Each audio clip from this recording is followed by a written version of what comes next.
Hello everyone, welcome class 12 to today's video lecture. Class today we will proceed with a very important topic of chapter number 7 directing, that is Maslow's need hierarchy theory. Class बहुत important topic है from an examination point of view. बहुत सारे case studies based question इस topic पे CBSE में आ चुके हैं and आने के बहुत ज्यादा चांसेस हैं. ठीक है, तो आपको class from the start to the end lecture को बहुत ध्यान से अटेंड करना है. एक एक लाइन, एक एक चीज जो हम इस लेक्चर में अटेंड करने वाले हैं क्लास, वो बहुत ज्यादा इंपॉर्टेंट है.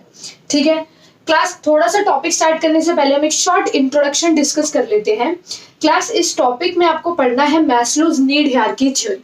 ठीक है, अब्राहम मैस्लो, जिनके नाम पे ये मैस्लोज नीड हायरार्की थ्योरी जो है ये नाम रखा गया है. Abraham Maslow was a well known psychologist. ठीक है, और उन्होंने क्लास एक ओवरऑल थ्योरी ऑफ मोटिवेशन दी थी दुनिया को. ठीक है, overall theory of motivation. And उनकी ये जो ओवरऑल थ्योरी ऑफ मोटिवेशन थी, it was based on human needs. Human needs के ऊपर ये बेस्ड है. अब class, according to Abraham Maslow, listen to me very carefully what I am going to से. According to Abraham Maslow, within every individual, दुनिया में कोई भी इंसान, within every human being there exists a hierarchy of 5 needs. ये 5 needs है 1, 2, 3, 4, 5. There exists a hierarchy of 5 needs. 5 देखो, 1,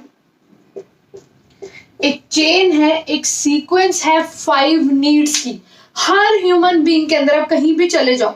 ठीक है, तो क्लास मैस्लो की ये जो थ्योरी है, इसका तो मैंने आपको शॉर्ट इंट्रोडक्शन दिया कि हाँ भाई, हर इंडिविजुअल की जो अंदर है वो 5 नीड्स की हायरार्की बनी हुई है. ठीक है, बेसिक से हम शुरू करते हैं, फिर हम सेकंड नीड पे जाते हैं, सेकंड से थर्ड, थर्ड से फोर्थ एंड फोर्थ से फिफ्थ.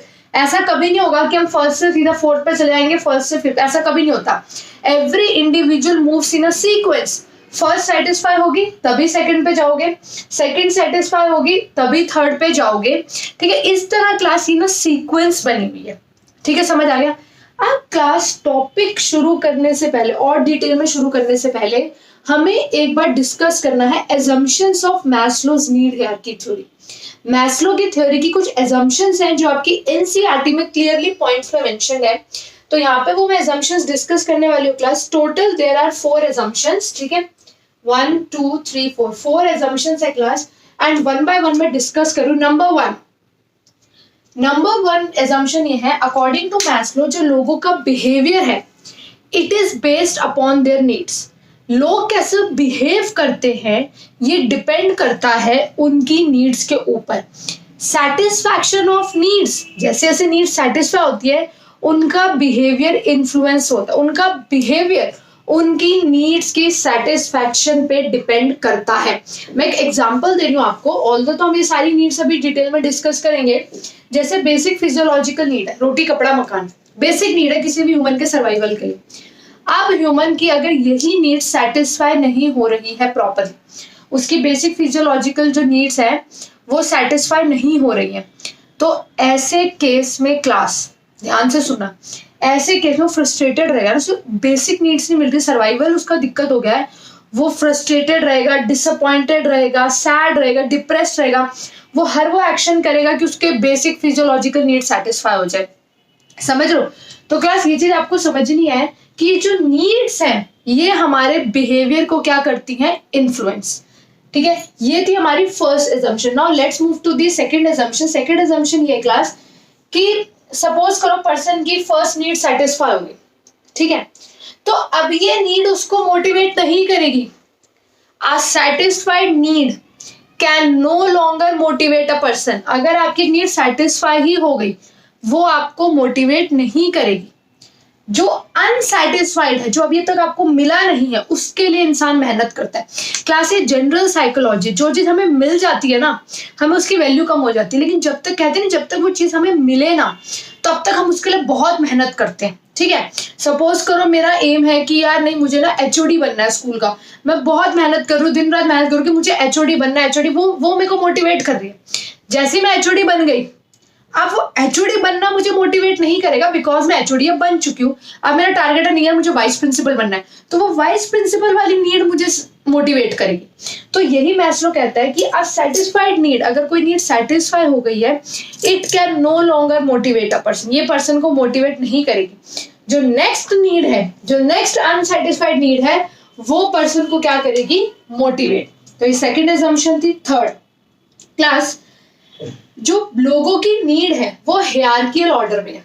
हियरार्किकल मैंने अभी आपको बताया था, सीक्वेंस है, ऐसा नहीं है कि फर्स्ट नीड सेटिस्फाई हो गई फिर आप फोर्थ करोगे, फिर फिफ्थ करोगे, फिर सेकंड, ऐसा नहीं होता। ये मैस्लो ने प्रॉपर रिसर्च के बाद ये एक सीक्वेंस दी है, एंड इसी सीक्वेंस के अकॉर्डिंग हर इंडिविजुअल अपनी नीड सेटिस्फाई करते हैं। पहले हम फर्स्ट नीड सेटिस्फाई करते हैं, then we move to second, then third, then fourth, then fifth. Is that clear? Last assumption is that कि क्लास, एक पर्सन ऊपर वाली नीड पर तभी जाता है जब उसकी पहली वाली नीड सेटिस्फाई हो। ऐसा कभी नहीं होगा कि उसकी फर्स्ट नीड अनसेटिस्फाइड और वो सेकंड पे चला गया, या सेकंड अनसेटिस्फाइड है और वो थर्ड पे चला गया, ऐसा कभी नहीं होगा। A person moves to the upper hierarchy, to the upper level of the hierarchy only when the lower need is set. Second satisfy होगी तो वो थर्ड पे जाएगा, थर्ड सेटिस्फाई होगी वो तभी फोर्थ पे जाएगा, फोर्थ सेटिस्फाई होगी वो तभी फिफ्थ पे जाएगा। Is that clear? तो क्लास, ये assumption बहुत बेसिक है, कभी ऐसे एग्जाम्स में आई नहीं है, बट आपके कोर्स का पार्ट है, आपके सिलेबस का पार्ट है, इससे आपकी अंडरस्टैंडिंग बेटर होगी। तो इसलिए मैंने ये 4 assumptions डिस्कस करी, इनको शॉर्ट क्विक रिवीजन में करा देती हूँ। Number 1, peoples behaviour is based on their need, लोगों का बिहेवियर उनकी नीड पे डिपेंड करता है। सेकेंड, कि जो अनसेटिस्फाइड नीड है, it can no longer motivate a person. Third, needs हमेशा हियरार्किकल ऑर्डर में है। फोर्थ, हम अपर वाली नीड पे या उससे अपर वाली नीड पे तभी जाएंगे जब नीचे वाली नीड उसकी सेटिस्फाई हो जाएगी। ठीक है, तो क्लास नाउ अब हम स्टार्ट करते हैं मैस्लोज नीड हियरार्की थ्योरी। ध्यान से सुनना क्लास, देखो ये तो है क्लास जो मैस्लो के अकॉर्डिंग 5 नीड्स है किसी भी इंडिविजुअल की, ध्यान से देखना। ये मैस्लो के अकॉर्डिंग 5 नीड्स हैं, बट हम क्योंकि बिजनेस स्टडीज पढ़ रहे हैं, हम ऑर्गेनाइजेशन को पढ़ रहे हैं, हम एम्प्लॉयज को पढ़ रहे हैं, तो ये है कि needs from the employee point of view, ये एम्प्लॉय के पॉइंट ऑफ व्यू से नीड्स हैं।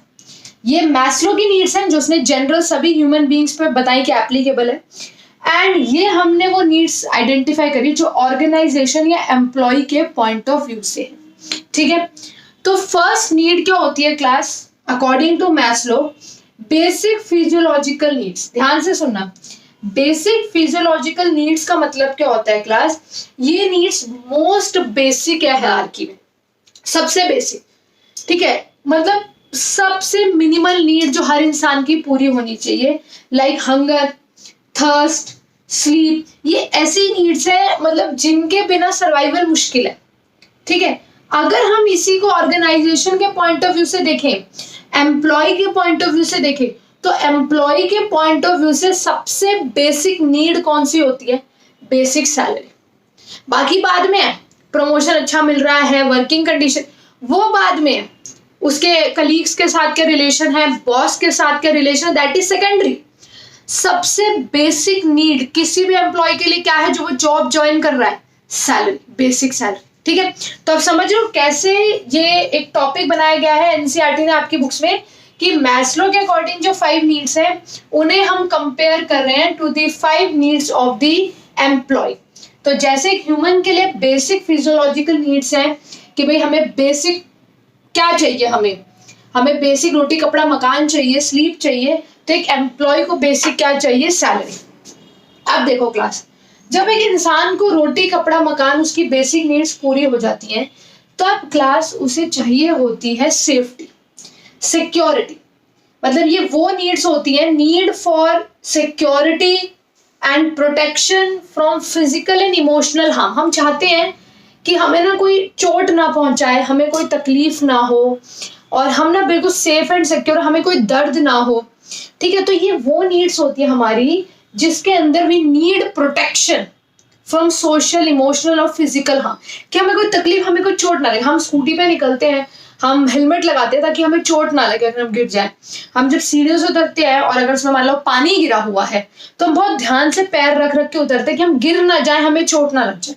तो हमारी सेकेंड नीड होती है प्रोटेक्शन, कि हमें किसी तरीके का कोई नुकसान ना हो, हमें सिक्योरिटी चाहिए, हमें किसी तरह की टेंशन नहीं चाहिए। We want a secure life.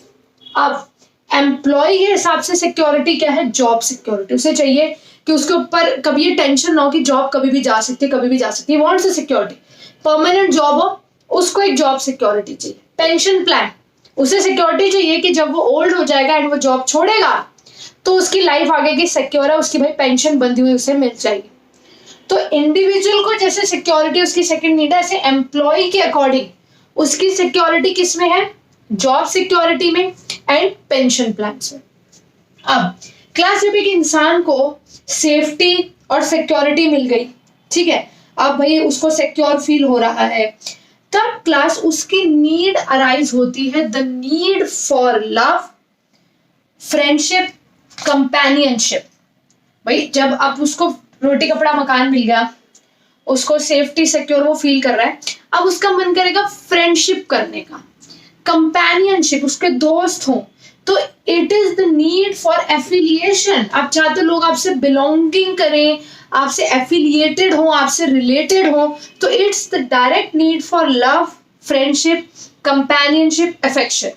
तो क्लास, जैसे ही लोगों की फिजियोलॉजिकल नीड और सेफ्टी नीड सेटिस्फाई होती है, then the social needs become active. ये सबके साथ होता है। आपकी बेसिक नीड्स पूरी हुई, आपको सिक्योर, आपने अच्छा घर वर बनाया, आप सिक्योर हो, अब आपको लगेगा कि मेरे यहाँ पड़ोसियों से बने, मेरे फ्रेंड्स बने, ठीक है, तो it's the need for love, friendship, companionship. अगर यही हम ऑर्गेनाइजेशनल कंटेक्स्ट में देखें तो जो फुलफिल सोशल नीड, एम्प्लॉय की सोशल नीड्स कैसे फुलफिल होती है? बाय टीम वर्क, जब वो मिलकर काम करता है। गेट टुगेदर, ऑफिसेज में आपने देखा है क्लास, छोटी मोटी पार्टीज होती है, गेट टुगेदर्स होते हैं, मीटिंग्स होती हैं, तो उससे उस एम्प्लॉय की सोशल नीड्स फुलफिल होती है। देखो क्या लिखा है? कॉर्डियल रिलेशंस विद कलीग्स, आपके फ्रेंडली रिलेशन है अपने कलीग्स के साथ, जो लोग आपके साथ काम करते हैं। तो हम इंडिविजुअल पॉइंट ऑफ व्यू से पढ़ रहे हैं, साइड बाय साइड हम ऑर्गेनाइजेशनल पॉइंट ऑफ व्यू से पढ़ रहे हैं। अभी आप सिर्फ समझने पे फोकस करो, सिर्फ समझने पे। How you have to present it in exam, वो अभी मैं डिस्कस करूंगी आपके साथ। तो अभी आप इसको सिर्फ कॉन्सेप्ट को बिठाओ दिमाग में, जब मैं बैठ जाएगा तो आपको मैं एग्जाम्पल दूंगी कि आपको इन नीड्स को लिखना कैसे है एग्जाम में। तो यस क्लास, एम्प्लॉय की क्या नीड होती है? एम्प्लॉय की सोशल नीड होती है कि उसके कलीग्स के साथ, जो उसके पीयर ग्रुप है, उसके अच्छे रिलेशंस में नहीं, तो उसके लिए टीम वर्क में वो काम करते हैं, और ऑफिस में छोटी मोटी पार्टीज होती हैं, बर्थडे सेलिब्रेशंस होते हैं, गेट टुगेदर होते हैं। अच्छा, जब एक एम्प्लॉय की सोशल नीड्स भी सेटिस्फाई हो जाती है, ठीक है, तब क्लास उसके अंदर आती है एस्टीम नीड्स। आपके दोस्त यार बन गए, अच्छी खासी दोस्ती है, सब है भाई, ठीक है, काफी अच्छा सोशल सर्कल है। अब आपके मन में आएगी सेल्फ रिस्पेक्ट और ईगो। आपका मन करेगा कि ये जो आपका सोशल सर्कल बना है, इसमें आपका स्टेटस बाकियों से क्या होना चाहिए? ऊपर। ये होता है क्लास, आपके बहुत लोगों से बनी हुई है, आपके आसपास पड़ोसियों से बनी हुई है, लेकिन कहीं ना कहीं आपके मन में आएगा यार, इन सबके पास जो गाड़ी है उससे अच्छी गाड़ी मेरे पास, इनके घर के जो इंटीरियर्स हैं उससे स्टाइलिश मेरे घर का इंटीरियर हो, ये लोग जो कपड़े पहनते हैं उससे स्टाइलिश कपड़े मैं पहनूं, अगर ये लोग हॉलीडे पे गोवा घूमने जाते हैं तो भाई मैं तो लंदन घूमने जाऊं, ठीक है। तो ये हमारे अंदर एक नेचुरल ह्यूमन रिएक्शन है क्लास, की हमारे होती है हमारी ना सेल्फ रिस्पेक्ट, ईगो, मन करता है कि हम ना जो हमारा ग्रुप है, हम इस ग्रुप में क्या हो जाए? ऊपर। इसे बोलते हैं एस्टीम नीड। एस्टीम का मतलब क्या है? प्राइड, ठीक है।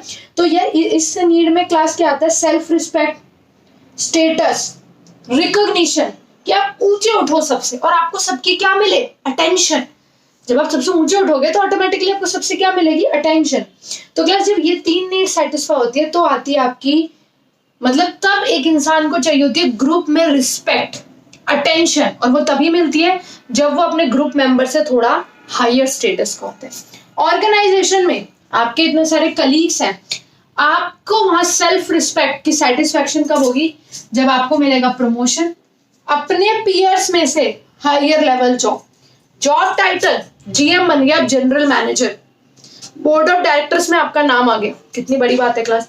तो ये एक एम्प्लॉय के लिए एस्टीम नीड्स है, जब उसे प्रमोशन मिले, अपने ग्रुप से उसे एक हायर लेवल जॉब ऑफर हो, उसकी जॉब का टाइटल बहुत खास हो, बहुत स्पेशल हो, उसका स्टेटस दिखे, तो ये esteem needs from the point of view of employ.